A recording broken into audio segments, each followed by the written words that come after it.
तो hello friends, मैं आपका सदाब सर आ गया हूँ आपकी सदाब सर क्लासेस से। आज मैं आपको पढ़ाऊंगा आपकी क्लास 8 का चैप्टर जो है नाम है जिसका मेंस्ट्रुएशन। ठीक है, इसे हम हिंदी में क्षेत्रमिति कहते हैं। क्या कहते हैं? क्षेत्रमिति कहते हैं। कई बच्चे बोलेंगे सर आप हिंदी में क्यों लिख रहे हो? हिंदी में इसलिए लिख रहे हैं क्योंकि कई बच्चे हिंदी में पढ़ रहे होते हैं, इंग्लिश में, तो किसी के साथ नाइंसाफी नहीं हो, किसी के साथ नाइंसाफी ना हो, इसलिए हमने हिंदी में थोड़ा बताते रहेंगे। आपको क्या करना है, आपको मेरे साथ एक वादा करना है, स्टार्टिंग से लेकर एंड तक जो भी चीज हम पढ़ाएंगे उसे कॉपी में लिखते रहो, समझते रहो। जहां डाउट है उसे कमेंट में बता दो, है ना। तो मेंस्ट्रुएशन पढ़ेंगे। सबसे पहले हमारा इसका इंट्रो पार्ट होगा, इंट्रो पार्ट को समझेंगे। ठीक है, उसके इंट्रो पार्ट क्यों पढ़ेंगे? इंट्रो पार्ट इसलिए पढ़ेंगे ताकि जो चैप्टर की बेसिक डिटेल्स है वो हमें समझ आ जाए, और फिर उसके बाद जब हम क्वेश्चन करें तो कोई डाउट ही ना हो। तो पहली चीज जो इंट्रो के अंदर आती है वो है हमारा स्क्वायर। क्या है हमारा? स्क्वायर। मैंने एक स्क्वायर की शेप बनाई है, यहाँ पे आपको दिख रहा होगा। स्क्वायर सबको पता है, हिंदी में इसे वर्ग कहते हैं। स्क्वायर क्या होता है? स्क्वायर की चारों साइड जो होती है ना वो इक्वल होती है। जैसे ये है, ये है, ये चारों साइड इक्वल होती है। अगर मैंने बोला कि ये 5 है तो ये बाकी जो 3 है ना ये भी 5-5 हो गई। ठीक है, तो इसी बिहार पे जो स्क्वायर का एरिया बनता है उसे हम कहते हैं side into side, side into side, यानी कि भुजा गुना भुजा हिंदी में से कहते हैं अपन। तो अगर हम इसे हिंदी में लिखेंगे तो भुजा गुना भुजा हो जाएगा। तो मैं तुम्हें कई बार मैं तुम्हें बता दूंगा, लिखूंगा नहीं क्योंकि हिंदी में लिखूंगा फिर और टाइम हो जाएगा। तो एरिया जो मैंने बोला वर्ग का क्षेत्रफल यानी area of square is equal to side into side हो गया। इसी पे यहाँ पे हम इसकी पैरामीटर की बात करते हैं। अच्छा, एरिया का मतलब क्या होता है? जिसे हम क्षेत्रफल कहते हैं हिंदी में, उसका मतलब क्या होता है? जब हम अंदर की पार्ट की कर रहे हैं, किसकी बात कर रहे हैं? जब हम अंदर के पार्ट की बात कर रहे हैं तो वो एरिया कहलाता है, यानी शेडेड पोर्शन। कौन सा पोर्शन? Shaded portion. ठीक है, शेडेड पोर्शन है छायांकित भाग बोलते हैं अपन इसको हिंदी में, छायांकित भाग। ठीक है, तो जो भरा हुआ एरिया होता है ना शेडेड पोर्शन, वो एरिया कहलाता है। पेरीमीटर क्या होता है? पेरीमीटर को आप बाउंड्री भी कह सकते हैं। ये है ना, ये जो एरिया एकदम बॉर्डर वाली लाइन है ना, इसी को हम कहते हैं बाउंड्री, और बाउंड्री मतलब होता है पेरीमीटर। ठीक है, आप एक रस्सी से आपको एक मैंने बोला स्क्वायर बनाओ, तो आपने रस्सी से ऐसे करके ऐसे बना दिया, तो ये इसकी बाउंड्री हो गई। तो पेरीमीटर क्या होता है? पेरीमीटर होता है यहाँ पे 4 साइड दिख रही है आपको, तो 4 और दिख क्या 4 दिख रही है, दिख क्या रही है? साइड दिख रही है, तो 4 इंटू साइड हो गया। मैंने बोला भाई मेरी एक साइड 5 है, बाकी साइड कितनी होगी? तो 4 से मल्टीप्लाई कर देंगे, आंसर आ जाएगा। तो मैंने आपको ये बता दिया, और मैंने क्या बताया कि चारों साइड इक्वल होती है और जो चारों एंगल्स होते हैं वो 90 डिग्री होते हैं। यहाँ तक मुझे दिक्कत तुम्हें पता है कि कोई दिक्कत नहीं होनी चाहिए। तो ये होगी स्क्वायर की बात। अब आते हैं अपन रेक्टेंगल पे। ठीक है, रेक्टेंगल को हम हिंदी में आयत भी कहते हैं। तो रेक्टेंगल हिंदी में इसको हम आयत भी कहते हैं। अब रेक्टेंगल जो होता है ना, इसकी लेंथ होती है, नीचे वाली जो होती है वो लेंथ होती है लंबी सी, और जो ये छोटी सी दिख रही है यहाँ पे इसे ब्रेथ कहते हैं। इन इंग्लिश इन हिंदी अपन कहते हैं इसको लंबाई, और इसको अपन कहते हैं चौड़ाई। ठीक है, तो अगर हम इसको स्मॉल एल से भी डिनोट कर सकते हैं, इसको हम स्मॉल बी से भी डिनोट कर सकते हैं। तो यहाँ पे एक ये लेंथ हो गई और एक ये ब्रेथ हो गई। तो इस तरह से जब ये एल यहाँ बन रहा है तो यहाँ पे भी एक एल बनेगा, बनेगा। तो एरिया वही है, एरिया मतलब चीज वही है। एरिया मतलब अंदर शेडेड पोर्शन एरिया है, और पेरीमीटर क्या है? बाउंड्री है। तो इसका एरिया में क्या डिफरेंस है? इसके एरिया में ये है कि ये L इंटू बी होता है, यानी लेंथ और ब्रेथ को जब आप मल्टीप्लाई करते हो, जस्ट एग्जांपल ये 5 दिया, ये 6 दिया, दोनों को मल्टीप्लाई कर दिया तो हमारा एरिया आ जाएगा। समझ गए? अब मैंने बोला पेरीमीटर। पेरीमीटर क्या होता है? पेरीमीटर इसका फार्मूला होता है 2 इंटू एल प्लस बी। ठीक है, 2 into L plus B. Basically कई बार बच्चों को पता तो रहता है कि 2 इंटू एल प्लस बी होता है, और सबको पता होता है, लेकिन ये बच्चों को बताते नहीं कि जो पेरीमीटर है ये आया कैसे। तो मैं आपको बताता हूँ कैसा है। आप देख लो यहाँ पे एक लेंथ जा रही है, तो मैंने लिख दिया एक लेंथ। यहाँ पे ऊपर भी एक लेंथ जा रही है, तो मैंने दोनों को प्लस कर दिया। ठीक है भाई, दिख रहा है ना आपको? तो एक लेंथ ऊपर नीचे हो गई, एक लेंथ ऊपर हो गई, तो 2 लेंथ हो गई। मैंने बोला यहाँ भी ब्रेथ है यानी बी, मैंने बोला यहाँ भी ब्रेथ है, चलो ठीक है कोई बात नहीं। तो ये क्या मतलब हुआ? इधर भी लेंथ इधर भी लेंथ, मतलब ये हुआ कि ये दोनों 2l हो गई, और ये मतलब ये हुआ कि ये दोनों 2 भी हो गई, होगी नहीं होगी? अब यहाँ भी 2 यहाँ भी 2, तो दोनों में से 2 कॉमन आ गया, बचा क्या? L प्लस में B, तो बन गया ना फार्मूला। तो ये चीज मैं आपको समझाना चाह रहा हूँ। कई बार होता है कि बच्चों को पता तो होता है फार्मूला कैसा है, लेकिन ये मतलब कैसे बना गया। तो ये बेसिकली 2 लेंथ हो गई, यहाँ पे 2 ब्रेथ हो गई। इसकी क्या होते हैं, इसकी क्या प्रॉपर्टीज है? इसकी प्रॉपर्टीज ये है कि इसकी जो ऑपोजिट साइड होती है, किसकी ऑपोजिट साइड, रेक्टेंगल की ऑपोजिट साइड्स इक्वल होती है, ठीक है, ऑपोजिट साइड इक्वल होती है, और जो चारों एंगल है ना वो 90 डिग्री होते हैं। मैंने बोला अगर ये 5 है तो ये भी 5 है, क्यों, क्योंकि ऑपोजिट साइड्स इक्वल है। अगर ये 6 है तो ये भी 6 है, क्योंकि ऑपोजिट साइड्स इक्वल है। ये मैंने आपको बता दिया इसके बारे में, रेक्टेंगल यानी जिसे हम आयत कहते हैं। नेक्स्ट जो आता है अपना, वो आता है अपना सर्कल के बारे में, ठीक है। तो सर्कल के बारे में पढ़ लेते थोड़ा सा। सर्कल को हम हिंदी में कहते हैं वृत्त, इसे सर्कल बोलते हैं और हिंदी में इसे वृत्त कहते हैं भाई। तो सर्कल मतलब क्या, मतलब सर्कल मतलब ये, आपने कंपास, जितना भी कंपास लिया, कंपास को खोला, जितना भी ऐसे सर्कल बना लिया, वो सर्कल बन गया। अब वो सर्कल बनने के बाद जो सेंटर होता है, उसका सेंटर क्या है, बीच में सेंटर है। अब इस सेंटर से लेकर सर्कल के किसी भी एंड पॉइंट तक जोड़ दो, चाहे यहां से लेकर यहां तक जोड़ दो, इसको यहां से यहां जोड़ दो, इसको यहां से यहां जोड़ दो, इसको यहां से यहां जोड़ दो। सर्कल के सेंटर से लेकर सर्कल के किसी भी एंड पॉइंट तक जोड़ दोगे, वो उसका रेडियस कहलाएगा। क्या कहलाएगा भाई, रेडियस कहलाएगा उसका। समझ आया। सर्कल के, मैं दोबारा बोल रहा हूँ, लिख लेना, सर्कल के सेंटर से, सर्कल के सेंटर से सर्कल के किसी भी एंड पॉइंट तक उसको लाइन को जोड़ दोगे, यानी कोई लाइन सेगमेंट खींच दोगे आप, तो वो हमारा रेडियस कहलाएगा, ठीक है। अब सर्कल का एरिया क्या होता है, बेसिकली देखो, अगर मैं सर्कल के बारे में बताऊं ना तो वीडियो काफी लंबी हो जाएगी, क्योंकि सर्कल ही अपने आप में बहुत बड़ी चीज है। इस 9th क्लास में सर्कल के ऊपर पूरा चैप्टर भी बना हुआ है। तो अगर आप सर्कल के बारे में पूरा डीपली, बस सर्कल पूरा फॉर्मूले वाला जो भी ये चीज है जानना चाहते हो तो मुझे बताना कमेंट में, मैं आपको सर्कल की सारी चीजें अच्छे से करके बता दूंगा, ठीक है। इससे ट्रायंगल भी है, ट्रायंगल के बारे में भी बहुत चैप्टर है 9th क्लास में। तो अगर आपको ट्रायंगल के बारे में और चीजें पढ़नी हो, समझनी हो, जैसे आपको पता है आइसोसेलेस ट्रायंगल है, इक्विलेटरल ट्रायंगल है, ठीक है, तो ये जो ट्रायंगल है, स्केलेटल ट्रायंगल है, ये जो ट्रायंगल है, इनके बारे में आपको और डीपली बता सकता हूँ। तो अगर आपको स्पेशल सिर्फ सर्कल के लिए और सिर्फ ट्रायंगल के लिए जानना है तो ये वीडियो बताना, कमेंट कर देना, मैं दोनों के बारे में बता दूंगा।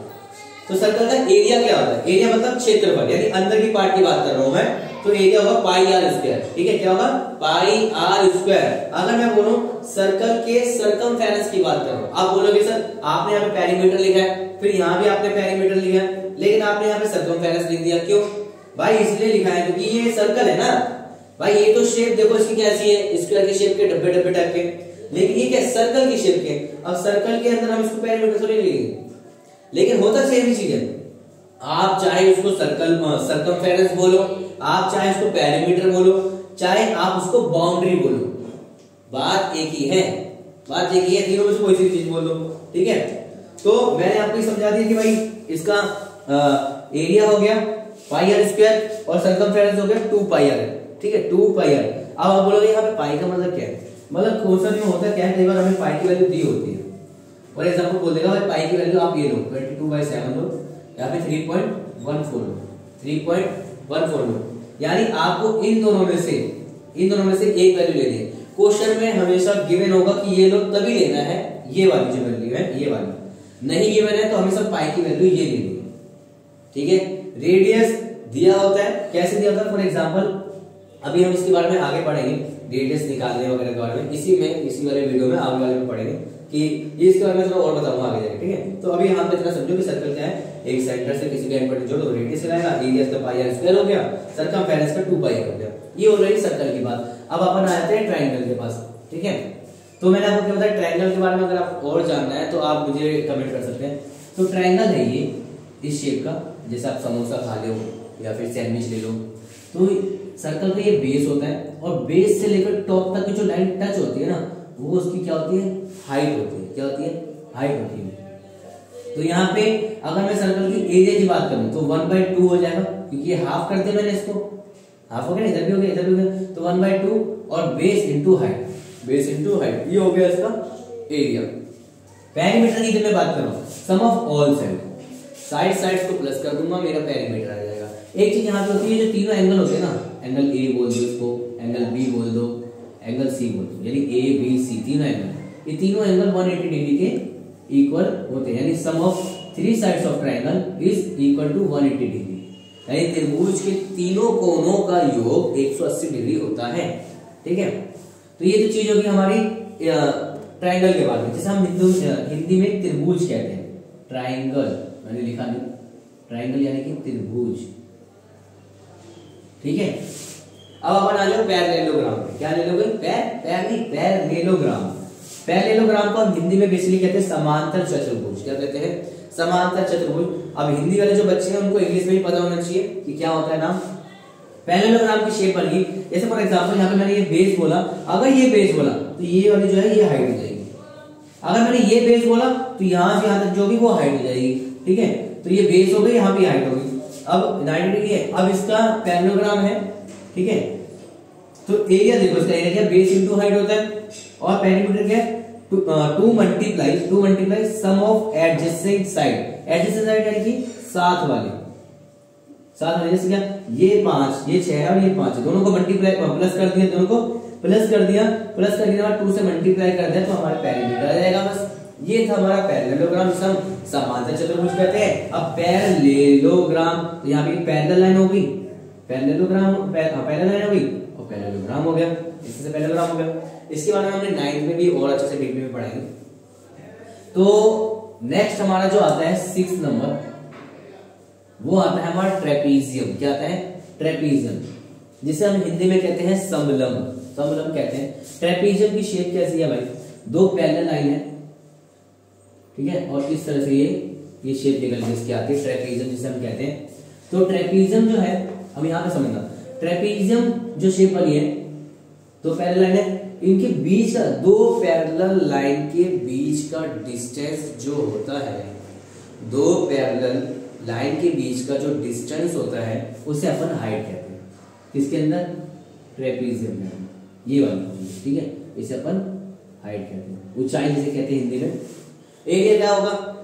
क्षेत्रफल 1/2 इंटू एच, और एक साइड ए होगी, एक साइड बी होगी। चाहे तो आप इसे बेस 1 बेस 2 लिख लो, चाहे तो आप a प्लस बी लिख लो, जैसा अच्छा लगे। तो ये हो गया इसका एरिया। और पेरीमीटर क्या है? सम ऑफ ऑल साइड, सारी साइड्स को जोड़ दोगे तो इसका पेरीमीटर आ जाएगा।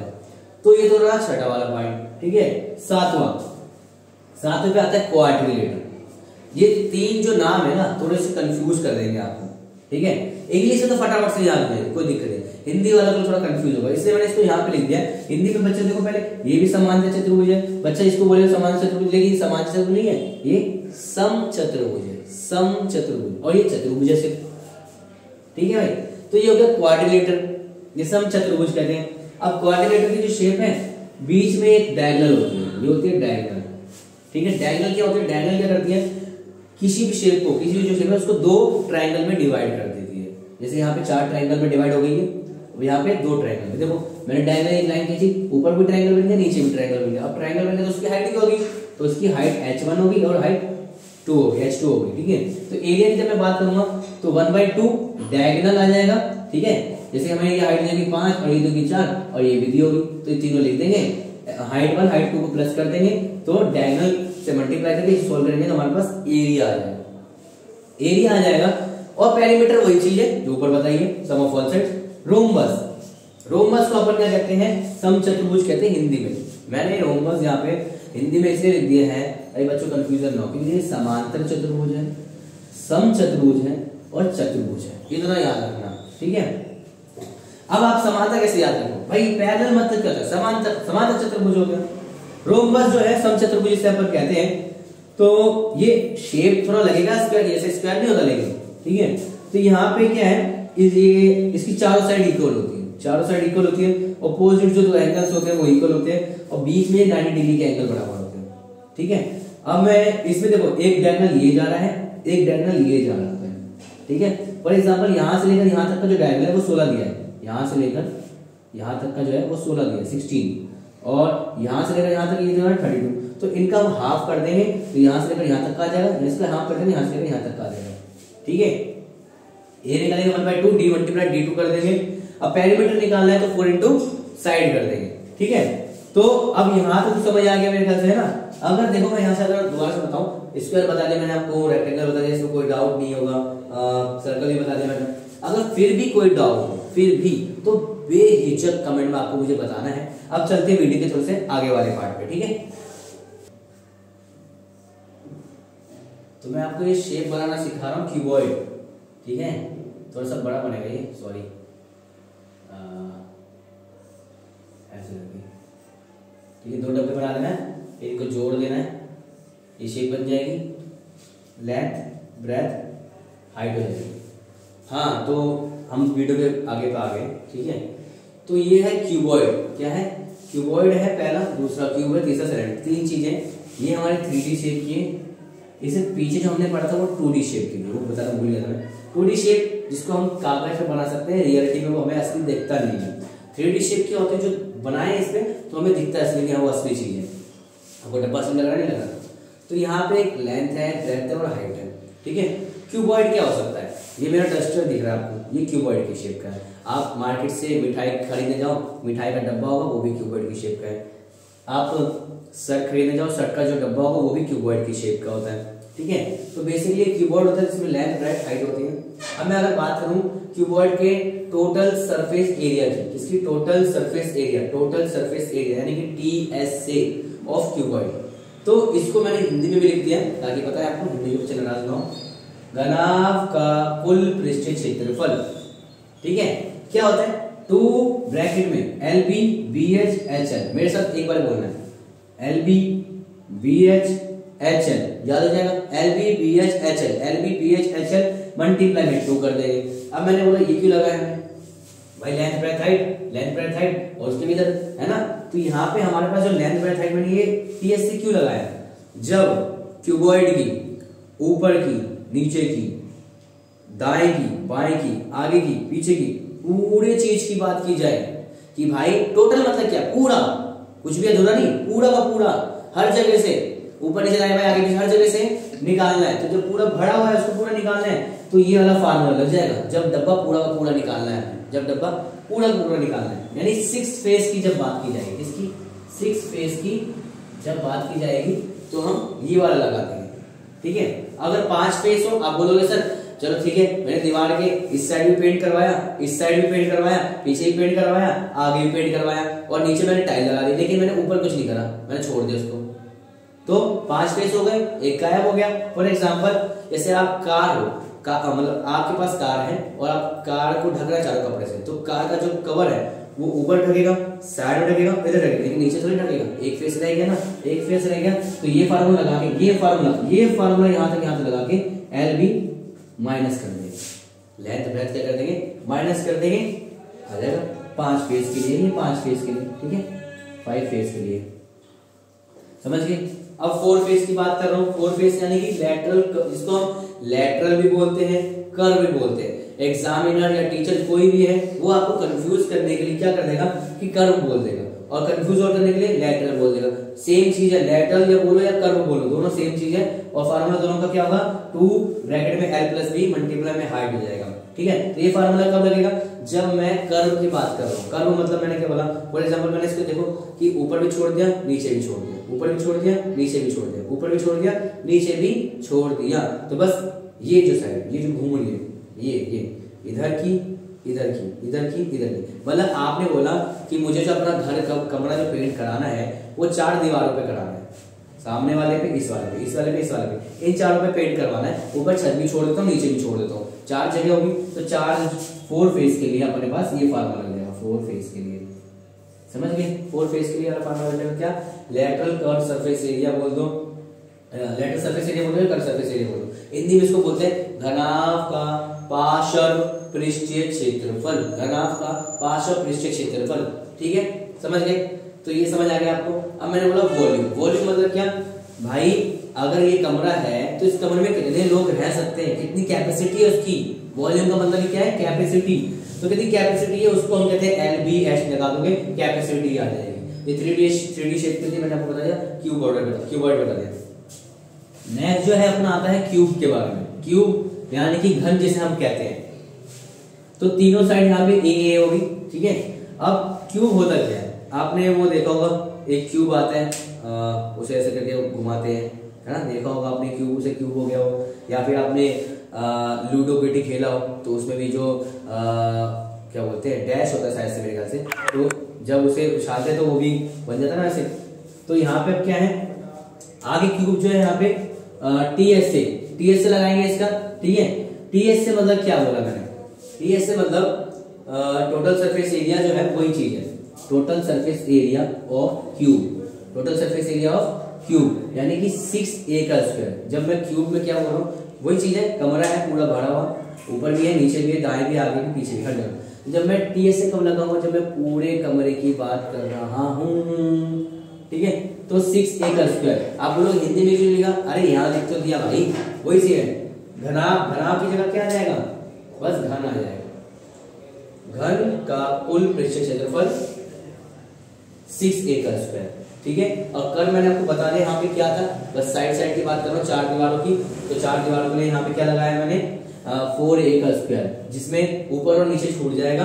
अब यहाँ पे बस घन, घनाभ काट के घन लिख दो, घन का पार्श्व पृष्ठीय क्षेत्रफल 4a का स्क्वायर, और घन का आयतन हो जाएगा a का क्यूब, ठीक है। तो ये तीनों मैंने आपको बताया, टीएस से बता दिया, और टीएससी का मतलब बता दिया मैंने यहाँ पे, ये पूरे सबकी बात की जाएगी। सीएससी के अंदर क्या है कि सीएससी के अंदर बस 4 दीवारों की बात की जा रही है। वॉल्यूम में बस इसका वॉल्यूम क्या है कि बस a का क्यूब हो गया।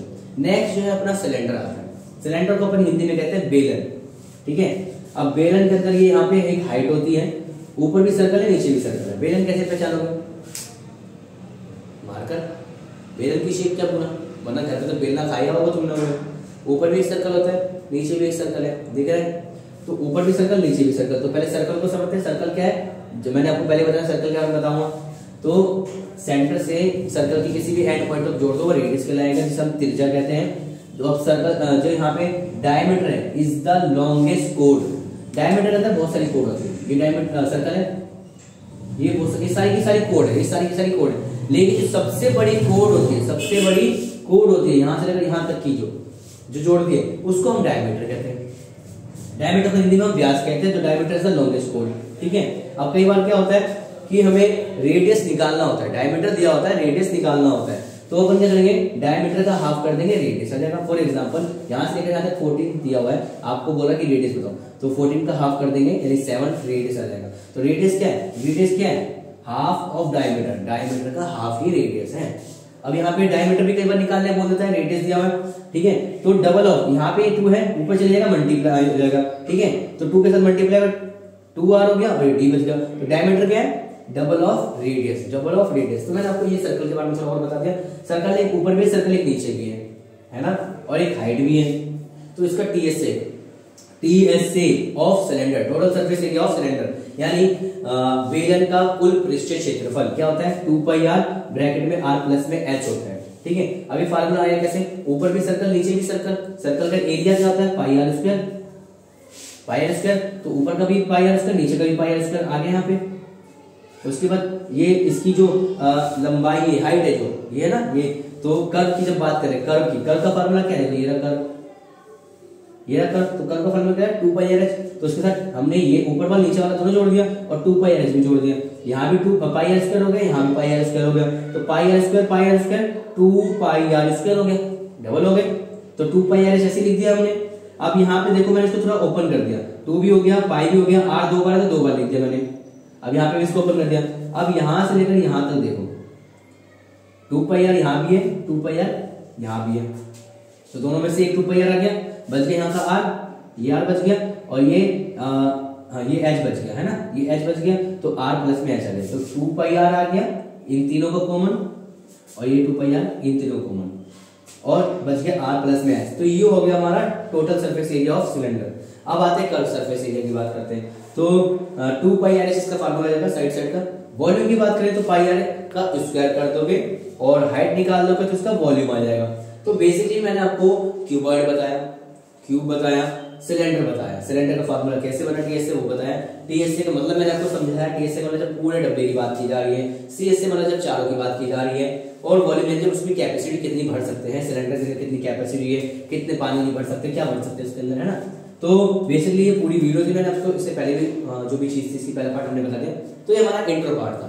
अब हम इसकी एक्सरसाइज स्टार्ट करेंगे, लेकिन एक्सरसाइज स्टार्ट करने से पहले आपको पूरी वीडियो को देखना है, समझना है, लाइक करना है, कमेंट करना है, शेयर करना है। मिलते हैं अगले वीडियो।